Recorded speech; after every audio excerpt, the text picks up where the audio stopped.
Welcome to this week's Movie Math, giving you an in-depth analysis of the box office for the weekend of September 28th, where Sony pulled an Uncle Scrooge as it raked in cash across the globe. Their biggest win was Hotel Transylvania, which looks to be Sony Animation's best shot yet, and joining the ranks of Disney Pixar, DreamWorks, and Illumination Entertainment. Hotel Transylvania posted the biggest opening for the shingle yet, and also opened strong in several markets overseas. I got the chance to see the movie myself this weekend, and it was surprisingly good. Just the right mix of comedy and atmosphere. So don't be surprised if this family flick is as immortal as its stars when it comes to the box office. It might not make Smurf money, but it has a real shot at meatball money. This was also a nice return to form for Adam Sandler, who once again opened at #1 after a slight slump, and hopefully wake-up call.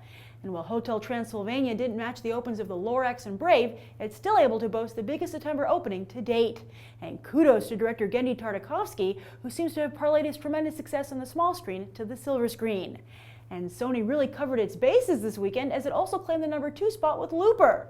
Now, some are congratulating Joseph Gordon-Levitt on the biggest opening of his career, yet I'm inclined to think Looper's debut is thanks to Bruce Willis, who recently opened Red and Cop Out to the same tune.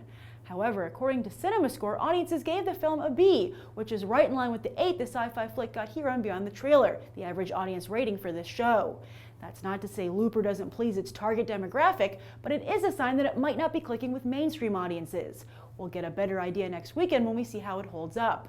But if you're rooting for Looper, as I know many of you are, then you'll be happy to know the film opened even bigger in China, where part of the film takes place and where it was partially financed by China's DMG Entertainment.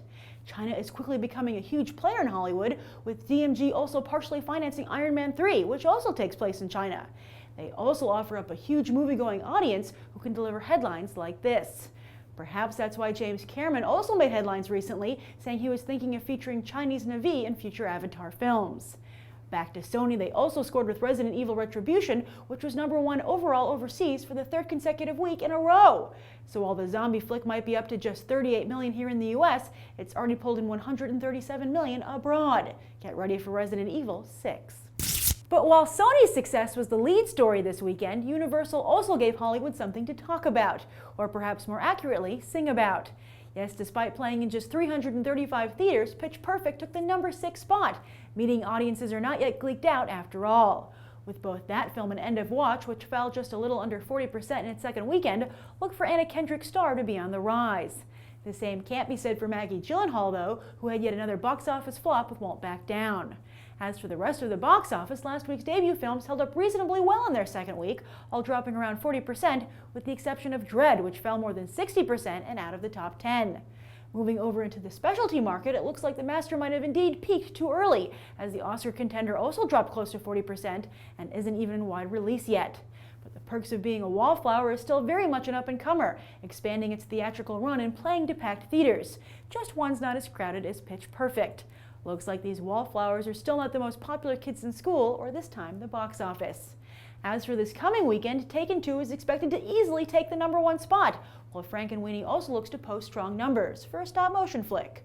But will word of mouth for Hotel Transylvania siphon off some of Frankenweenie's juice? We'll have to wait and see.